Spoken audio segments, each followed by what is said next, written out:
말씀으로 여러분과 함께 큰 은혜 받으시기를 간절히 축원합니다. 12절 말씀을 보십시오. 우리는 이제 감히 로마서의 신장부, 로마서의 핵심이라고 부르는 부분을 들어가게 됩니다. 권위 있는 신학자들은 12절에서 21절의 논리 전개가 마치 비율과 구도를 정확하게 맞추어 아주 잘 깎아놓은 정교한 조각 작품과 같다고 하였습니다.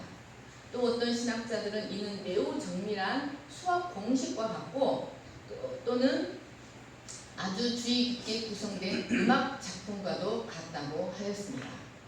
바울은 로마서 1장에서 로마 성도들을 향해 내가 너희 보기를 간절히 원하는 것은 어떤 신령한 은사를 너희에게 나누어 주어 너희를 견고하게 하려 함이라고 하였습니다. 그런데 그 신령한 은사는 바로 모든 믿는 자에게 구원을 주시는 하나님의 능력, 복음이었습니다.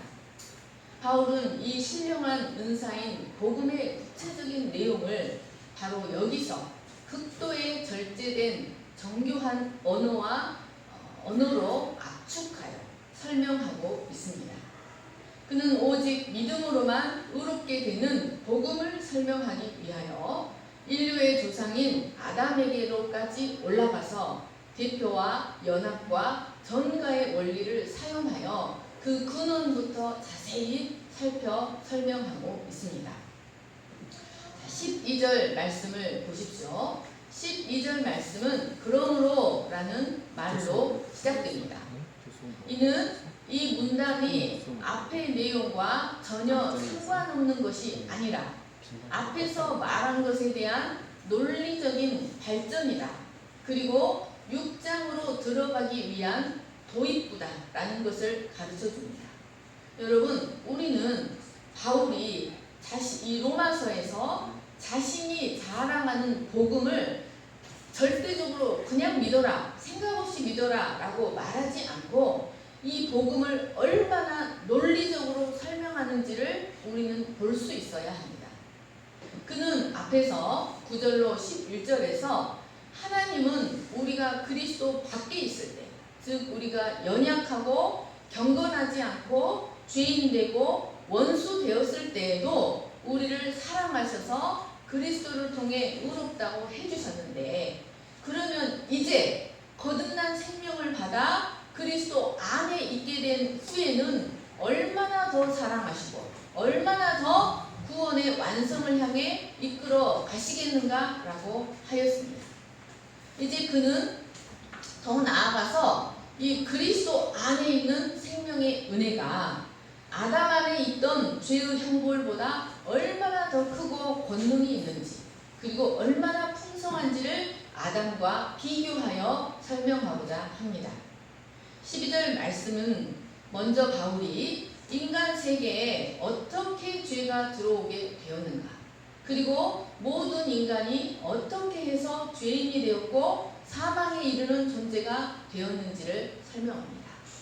여러분, 그것은 오직 한 사람, 인류의 조상인 아담의 죄 때문이었습니다.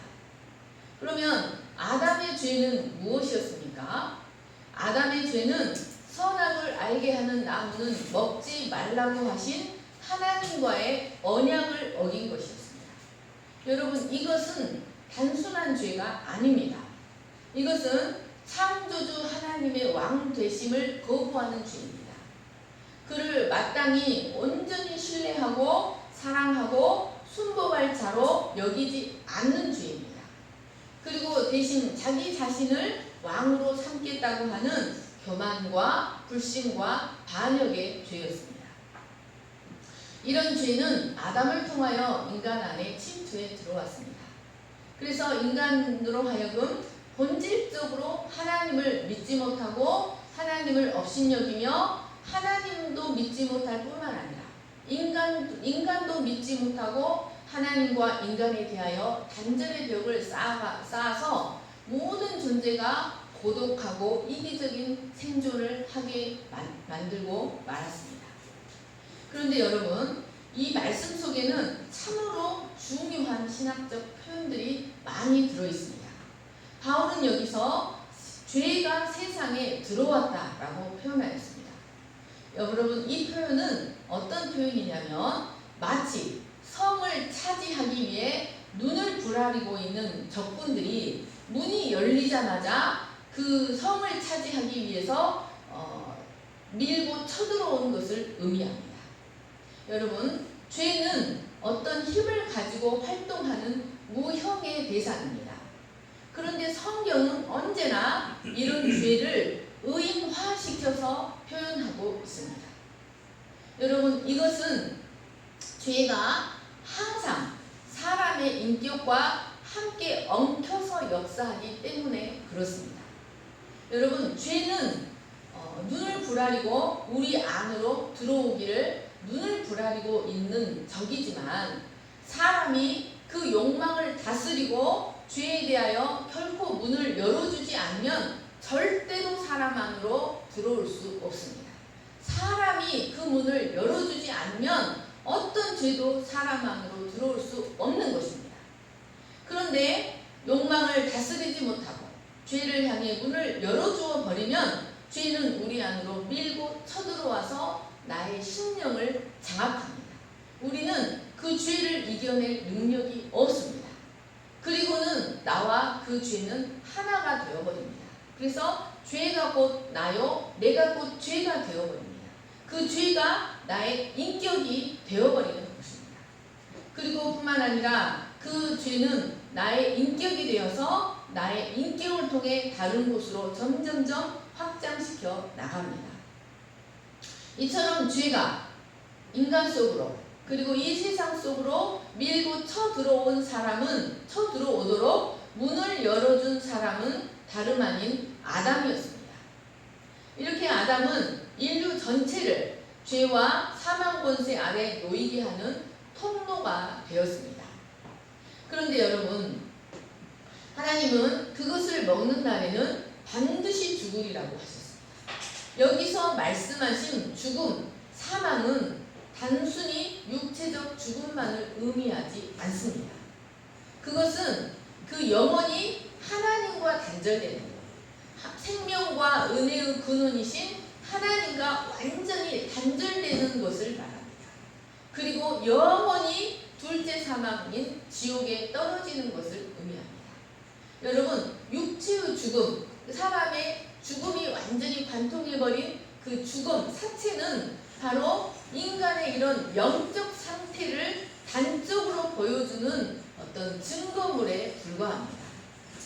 결국 아담은 하나님이 말씀하신 대로 육체적으로도 사망에 처할 뿐만 아니라 영적으로도 하나님과 완전히 단절되어서 죄와 사망 아래 평생 수고하여야만 하는 운명으로 전락하고 말았습니다. 그런데 여러분, 12절 말씀을 보시면 바울은 이것을 무엇이라고 표현합니까? 바울은 아담 한 사람의 범죄를 모든 사람이 죄를 지었다. 아담이 죄를 지었는데 이와 같이 모든 사람이 죄를 지었다라고 말을 합니다. 여러분, 이것은 매우 중요한 말씀입니다. 이것은 헬라어의 부정 과거 시제로 기록되었습니다. 이 말씀은 과거의 어느 시점에, 과거의 어느 시간에 한 사람도 예외 없이 모든 사람이, 한 사람도 예외 없이 모든 사람이 일순간에 죄를 범한 상태로 들어가 버렸다는 것을 의미합니다. 이것은 각 사람이 자범죄를 지었다는 말이 아닙니다. 우리는 이 말씀을 볼 때 그렇게 생각하기 쉽습니다. 각 사람이 자범죄를 지었으므로 사망에 이르렀다라고 생각하기 쉽습니다. 이것은 각 사람이 자범죄를 지었다는 말이 아니라 과거의 어느 시점에, 그러니까 정확히 말하면 우리가 태어나기도 전에 우리가 죄를 지었다는 의미입니다. 우리가 태어나기도 전에 아담 안에서 우리가 죄를 지어버렸다라는 의미입니다. 그러니까 우리가 아담의 죄의 실체를 알든 모르든 그 아담의 죄를 인정하든 인정하지 않든 상관없이 아담이 죄를 범한 순간 모든 인간이 그와 함께 동시에 죄를 지었다. 그와 동일한 죄를 지은 상태로 들어가 버렸다는 것을 의미합니다. 그러니까 범죄와 죄에 대한 형벌로 임하는 사망이 인간 세계에 들어오게 된 것은 각 사람이 지은 죄 때문이 아닙니다. 하나님과 완전히 단절 상태로 들어가고 영원한 죽음의 상태, 영원한 심판의 상태로 들어가는 사망이 인류 안에 들어오게 한 죄는 바로 아담의 죄입니다. 우리 하나님과의 언약을 어긴 아담의 죄고 우리는 그 안에서 함께 그 죄를 범한 것입니다. 여러분, 그러면 우리는 이렇게 질문할 수 있습니다. 아니 도대체 왜 아주 오래전 우리가 태어나기도 전에 아담이 지은 범죄가 우리와 무슨 상관이 있기에 그가 죄를 지은 것이 우리가 죄를 지은 것으로 여겨지는가 하는 것입니다. 죄는 그가 지었는데 왜 우리가 그 죄책을 모두 뒤집어 쓰고 죄와 사망의 노예가 되어서 살아야 하는가라고 질문할 수 있습니다. 여러분, 이것은 바로 하나님의 언약의 원리인 대표와 연합과 전가의 원리 때문에 그렇습니다. 여러분, 대표와 연합의 원리가 무엇입니까? 그것은 어떤 한 인격체가 자신과 어떤 법적 근거로 연합된 공동체 전체를 대표하여 계약을 체결하는데 그 대표가 그 계약에 대하여 갖는 태도, 그 태도에 대한 법적 결과가 그에게만 미치는 것이 아니라 그에게 연합된 모든 자에게 미치는 원리를 말합니다. 그러니까 마치 한 나라의 대통령이 외국과 외교 협정을 맺는데 그가 전 국민의 입장을 대표해서 계약의 조건을 말하고 전 국민을 대표해서 그 서류에 사인을 하는 것과 같습니다. 이처럼 하나님은 태초에 아담과 하나님 나라의 언약을 맺으실 때 아담 개인과 맺으신 것이 아니라 인류의 대표로서 아담뿐만 아니라 아담 허리 안에 있는 모든 자와 맺으신 것이었습니다. 그래서 아담이 범죄하였을 때 아담만 그 죄책을 지는 것이 아니라 아담 안에 연합되어 있던 전 인류가 아담이 죄를 범할 때 그 안에서 함께 죄를 범한 것으로 여겨지는 것입니다. 그래서 그 죄책이 전가되어서 아담만 사망의 지배를 받는 것이 아니라 전 인류가 사망의 지배를 받는 상태로 전락해버린 것이었습니다. 여러분, 성경에는 이러한 대표와 연합과 전가의 원리가 아주 많이 나옵니다. 히브리서 7장 9절 10절을 보십시오. 또한 10분의 1을 받는 레위도 아브라함으로 말미암아 10분의 1을 바쳤다고 할 수 있나니 이는 멜기세덱이 아브라함을 만날 때 레위는 이미 자기 조상의 허리에 있었습니다. 창세기 14장에서 아브라함은 롯을 구하기 위하여 고대 근동의 패권 다툼에 참여합니다. 거기서 그는 압도적인 승리를 거두고 그 전리품의 10분의 1을 멜기세덱에게 바칩니다. 그리고 멜기세덱은 떡과 포도주를 가지고 나와서 이 아브라함을 축복해 줍니다. 그런데 히브리서 기자는 이에 대하여 무엇이라고 말합니까? 폐일원하고 아브라함보다 멜기세덱이 더 높기 때문에 아브라함이 멜기세덱에게 10분의 1을 바친 것이 아니냐라고 말합니다. 그러면서 그때 레위도 아브라함의 허리 안에 들어있었기 때문에 아브라함이 멜기세덱에게 10분의 1을 바칠 때 레위도 멜기세덱에게 함께 10분의 1을 바쳤다라는 것입니다. 이로써 그는 멜기세덱의 제사장 직분이 더 높으냐 레위 지파 아론 계열의 제사장직이 더 높냐라고 설명하는 것입니다. 즉 이로써 낮은 자가 높은 자에게 10분의 1을 바치기 때문에 멜기세덱의 제사장 직분이 레위 지파 아론 계열의 제사장 직보다 훨씬 우월하다고 주장하고 있는 것입니다. 여기서 아브라함이 멜기세덱에게 10분의 1을 바친 것을 이 히브리서 기자는 그의 허리 아래 있는 레위가 바친 것으로 여기고 있습니다. 이와 같이 아담이 범죄한 것을 그의 허리 아래서 전 인류가 함께 범죄한 것으로 여겨지고 함께 사망에 이르게 됐다고 말하는 것입니다. 이것을 가리켜 생태적 동일성이라고 말합니다. 자, 또 여호수아 7장 1절을 보십시오.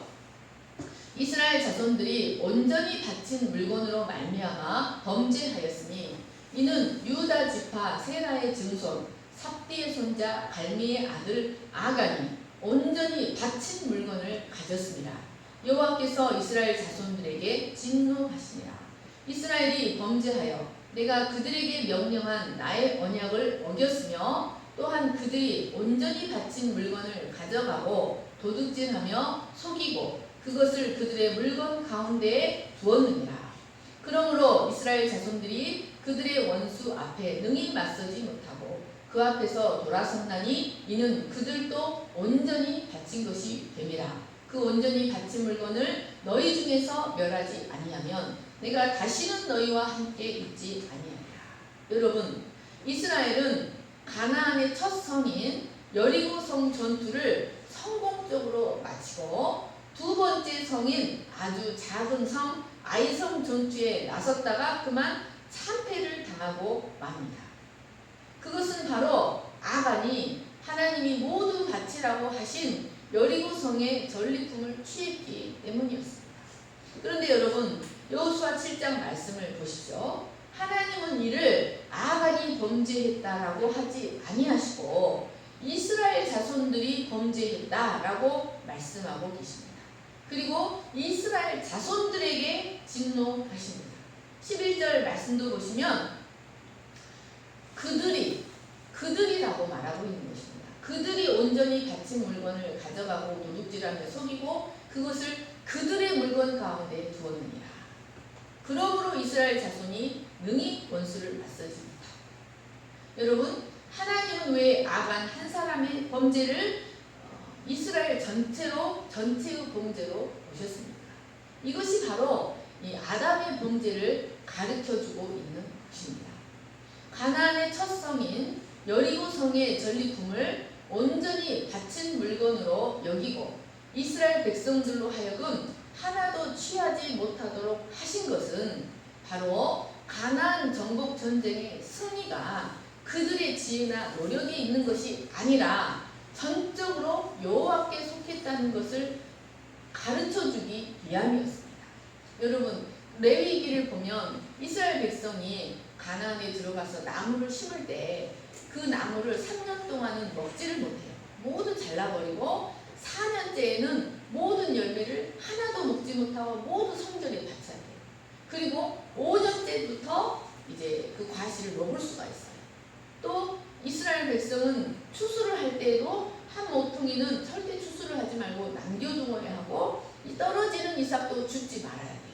여러분, 이런 법들은 모두 무엇을 의미하냐면 그들이 승리하냐 실패하냐, 그 가나안 정복 전쟁을 승리하냐 실패하냐는 사람의 지혜나 사람의 노력에 있는 것이 아니라 전적으로 하나님께 달려있다는 것을 이런 율법들을 통해서 가르칩니다. 그래서 율법들을 통해서 하나님을 사랑하는 것이 선이다, 하나님을 신뢰하는 것이 선이다, 승리의 길이라는 것을 하나님은 가르치고자 하셨던 것입니다. 그런데 이런 상황에서 아간이 여리고성의 전리품을 취한 것은 그 하나님을 인정하지 않는 것을 의미합니다. 아담이 선악과를 먹어버린 것과 같은 것입니다. 마땅히 하나님께 돌려드려야 할 영광을 자신이 가로채는 것을 의미했던 것이었습니다. 그래서 아브라함이 전쟁에 승리하고 와서 그 소돔 왕이 그 치적을 아브라함에게 돌리려고 할 때 아브라함이 그것을 단호히 거부했던 이유는 그 전쟁의 승리가 자기에게 있지 않았다는 것을 지키기 위함이었습니다. 여러분, 이렇게 아간 한 사람의 범죄로 인하여 이스라엘 전체가 헤렘이 되어버렸습니다. 진노를 위해 바쳐진 존재가 되어버려서 대적들에게 패배할 수밖에 없는 공동체가 되어버린 것입니다. 이처럼 아담 한 사람의 죄로 인해 인류는 하나님의 헤렘이 되어버렸습니다.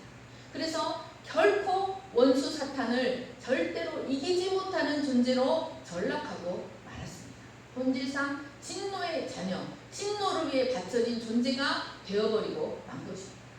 여러분, 이것은 우리가 어떻게 하면 우리 인생의 전쟁에서 온전히 승리할 수 있는지를 가르쳐줍니다. 이스라엘은 아간을 아골 골짜기에서 처단한 후에야 비로소 아이성 전투에서 승리할 수 있었습니다. 여러분, 아간이 이 여리고성의 전리품을 취한 것은 아담의 범죄를 상징합니다. 그리고 아간이 아골 골짜기에서 처형된 것은 바로 예수 그리스도의 죽음을 대표합니다. 여러분, 우리가 우리 인생의 전쟁에서 승리할 수 있는 비결은 우리가 아담에게 속하지 않고 예수 그리스도에 속할 때 우리는 우리의 모든 인생의 전쟁에서 승리할 수 있습니다. 그러니까 여러분, 아담은 하나님과 첫 언약을 맺을 때 개인으로서 맺은 것이 아니라 전 인류의 머리로서, 전 인류의 대표로서 하나님과 언약을 맺었던 것이었습니다. 이것이 바로 성경이 우리에게 가르쳐주는 언약의 원리입니다. 그러므로 여러분, 아담은 자신이 하나님과 언약을 맺을 때 자신이 그 언약에 온전히 신실하다면 그 언약의 축복이 자신에게만 임하는 것이 아니라 자신에게 속하는 모든 자들이 함께 누리게 될 것을 알았던 것이었습니다. 그리고 자신이 그 언약을 어긴다면 그 죄에 대한 대가를 자신만 감당하는 것이 아니라 자신에게 속한 모든 자들이 감당하게 될 것이라는 사실을 분명히 알고 있었던 것을 의미합니다. 이런 원리로 인하여 아담이 죄를 범할 때 모든 사람이 함께 죄를 지은 것으로 여겨지고 모든 인간은 아담의 죄와 죄책을 완전히 전가받은 상태로 태어나게 되는 것입니다. 그래서 죄를 지은 상태로 태어나고 죄책을 짊어진 상태로 태어나게 되는 것입니다. 그래서 이로 인해 모든 인간은 죄와 사망 아래, 사망 권세 아래 신음하는 존재가 되어버린 것입니다. 여러분, 만약에 자범죄로 인해서 사망이 들어왔다고 한다면 태어나자마자 죽거나 한 달 살고 죽거나 1년 살고 죽는 아이들이 없어야 합니다. 자범죄로 죽는다면 태어나자마자 죽는 일이 없어야 합니다. 그러나 이 세상에는 태어나자마자 죽는 일들이 허다합니다. 이것은 아담의 허리 안에서 모든 인간이 죄를 범했기 때문에 모든 인간이 죄를 지은 상태로 태어나고 죄책을 짊어진 상태로 태어난다는 것을 가르쳐줍니다. 그래서 바울은 이런 인간을 죄와 허물로 완전히 죽은 자, 죄와 허물로 이미 죽은 자, 본질상 진노의 자녀 헬렘이라고 말하고 있는 것입니다. 13, 14절을 보십시오. 죄가 율법이 있기 전에도 세상에 있었으나 율법이 없었을 때에는 죄를 죄로 여기지 아니하였느니라. 그러나 아담으로부터 모세까지 아담의 범죄와 같은 죄를 짓지 아니한 자들까지도 사망이 왕노릇하였나니 아담은 오실 자의 모형이다. 여러분, 여기 말하는 죄도 우리가 보통 생각하는 윤리적이고 도덕적인 죄를 말하는 것이 아닙니다. 여기 말하는 죄는 아담의 원죄를 말하고 있는 것입니다. 인류 역사에 사망을 가져온 죄는 바로 하나님과의 언약을 파기한 죄, 아담의 원죄가 인류 역사에 사망을 가져왔습니다. 모든 인류는 아담이 범죄할 때 그의 허리 아래서 함께 죄를 범했습니다. 이로 인해서 사망이 한 사람도 예외 없이 모든 인류 위에 왕노릇하였습니다. 여러분, 사람의 그 죽음, 사체는 인류의 이런 비참한 실존을 보여주는 증거물입니다. 그런데 여러분, 인간들은 하나님께서 인류 역사에 율법을 주시기 전까지는 이것이 죄라는 사실을 결코 인식하지 못합니다. 하나님과의 언약을 어긴 것이 죄의 근본이다. 하나님을 사랑하지 않고 하나님을 주인으로 인정하지 않고 하나님을 신뢰하지 않는 것이 가장 큰 악이요 인간을 불행하게 하는 근본적인 죄라는 것을 결코 인정하지 않습니다. 그래서 그것에 대한 죄책은 결코 느끼지 않습니다. 언약을 파기한 죄에 대한 죄책은 오직 그 율법을 가진 아담만이 지는 것이라고 생각합니다. 그 율법은 아담만이 받았습니다. 선악을 알게 자기하는 나무는 먹지 말라는 율법을 받은 아담만이 그 죄책을 감당하는 것이라고 생각합니다. 그러면 여러분, 그 죄의 책에 대가로 주어지는 사망이 모든 사람에게 임하지 아니해야 됩니다. 그런데 아담으로부터 모세까지 그 아담의 범죄와 같은 죄를 짓지 아니한 자들까지도 죄에 대한 형벌인 사망 아래서 종노릇하고 있는 것입니다. 이것은 모든 인류가 아담의 범죄에 함께 동참했고 함께 죄를 범했다는 것을 가르쳐주고 있는 증거인 것입니다. 여러분, 물론 아담으로부터 모세까지 하나님이 율법을 주시기 전까지 사람들에게 죄에 대한 개념이 전혀 없었던 것은 아닙니다. 율법이 오기 전에도 하나님이 주신 양심의 법을 통해 죄에 대한 개념이 있었습니다.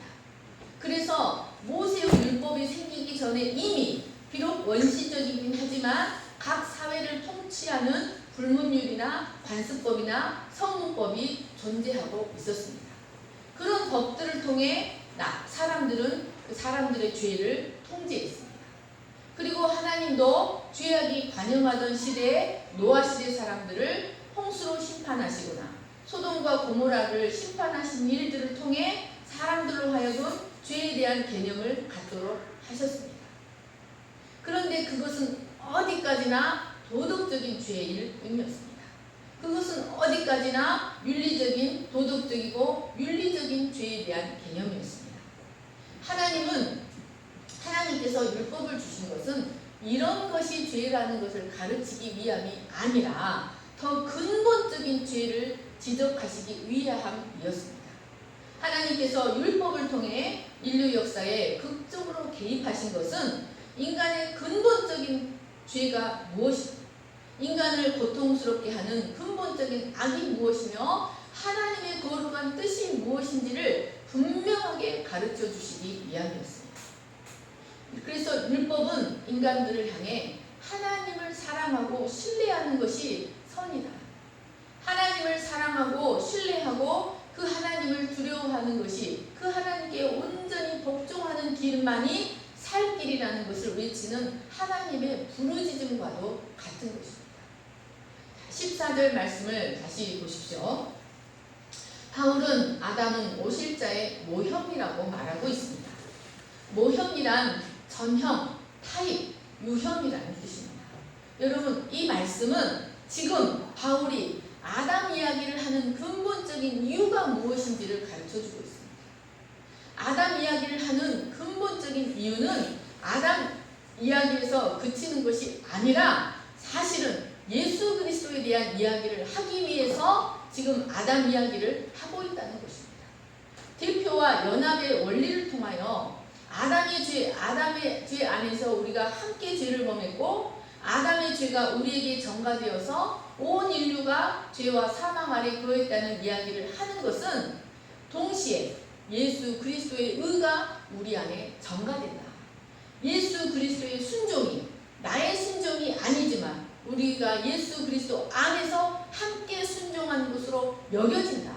예수 그리스도의 죽음이 우리가 예수 그리스도 안에서 그의 죽음이 나의 죽음으로 여겨지고 그의 부활이 나의 부활로 여겨져서 예수 그리스도가 열어놓으신 아담이 열어놓은 심판의 길로 들어간 것처럼 예수 그리스도가 열어놓은 완전한 새 길로 온전히 믿음으로만 들어갈 수 있다는 것을 가르쳐주기 위하여 지금 아담 이야기를 하고 있는 것입니다. 여러분, 이런 대표와 연합과 전가의 원리를 알려주는 이야기가 유명한 이야기가 또 있습니다. 사무엘상 17장 1절로 57절입니다. 블레셋 사람들이 그들의 군대를 모으고 싸우고자 하여 유다에 속한 소고에 모여 소고와 아세가 사이의 아베스 담밈에 진침해 사울과 이스라엘 사람들이 모여서 엘라 골짜기에 진치고 블레셋 사람들을 대하여 전열을 벌였으니 블레셋 사람들의 진영에서 싸움을 도두는 자가 왔는데 그 이름은 골리앗이요 가드 사람이라. 그의 키는 6규빗 한 뼘이요 머리에는 노투구를 썼고 몸에는 비늘 갑옷을 입었으니 그 갑옷의 무게가 놋 5,000세겔이며 그의 다리에는 놋 각반을 쳤고 어깨 사이에는 놋 단창을 메었으니 그 창 자루는 배틀 때 갖고 창날은 철 600세겔이며 방패 든 자가 앞서 행하더라. 여러분, 그런데 이 골리앗이 이스라엘을 향해 무엇이라고 말합니까? 그가 서서 이스라엘 군대를 향하여 외쳐이르되 너희가 어찌하여 나와서 전열을 벌였느냐? 나는 블레셋 사람이 아니며 너희는 사울의 신복이 아니냐? 너희는 한 사람만 택하여 내게로 내려오라. 다 싸울 필요가 없다. 한 사람만 내게 택하여 보내라. 그 한 사람이 싸워서 나를 죽이면 우리가 전체가 너희의 종이 되겠고, 만일 내가 그를 죽이면 너희 전체가 우리의 종이 되어 우리를 섬길 것입니다. 여러분, 이 말씀이 다윗의 용기를 설명하기 위하여 지금 성경이 이 말씀을 기록하고 있는 것입니다. 여러분, 이 말씀도 대표와 연합의 원리를 지금 설명하고 있는 것입니다. 그런데 여러분, 이스라엘 안에서 골리앗을 대항하여 싸워 이길 만한 대표를 낼 수가 없었습니다. 어느 누구도 이렇게 무장한 골리앗을 싸워 이길 자가 하나도 없었습니다. 사울과 온 이스라엘이 블레셋 사람의 말을 듣고 놀라 크게 두려워하니라. 그런데 여러분, 다윗이 그 블레셋 사람을 죽이고 돌아올 때 그 다윗의 손에 무엇이 들려 있었습니까? 한번 그림을 그리며 상상해 보십시오. 다윗의 손에는 그 블레셋 사람의 머리가 그의 손에 들려 있었습니다.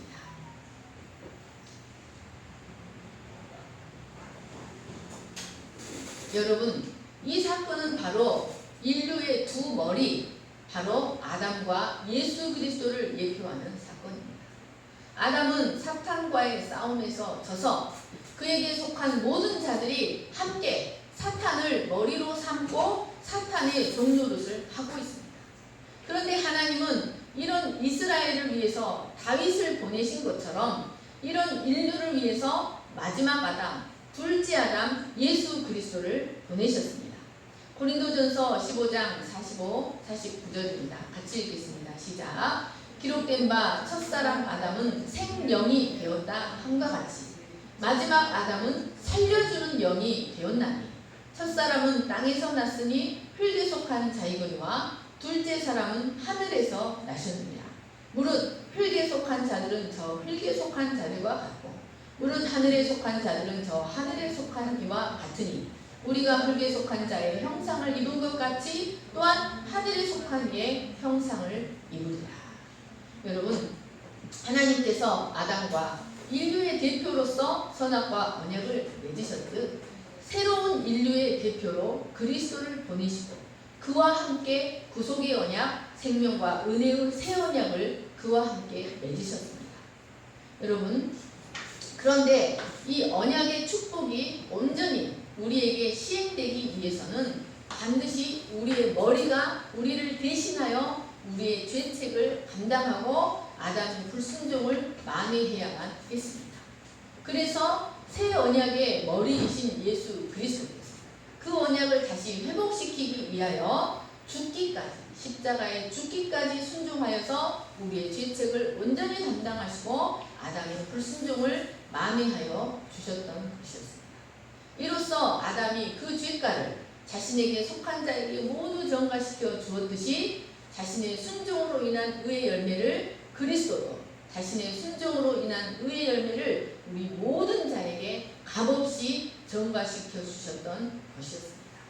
이 언약으로 인해 우리가 죽지 않았지만 그리스도 안에서 우리가 죽은 것으로 여겨지고 우리가 부활하지 않았지만 그리스도 안에서 우리가 부활하는 것으로 여겨지고 우리가 하늘에 올라가지 않았지만 그리스도 안에서 우리가 이미 하늘에 올라가 하나님 보좌 우편에 앉아있는 것으로 여겨주시는 것입니다.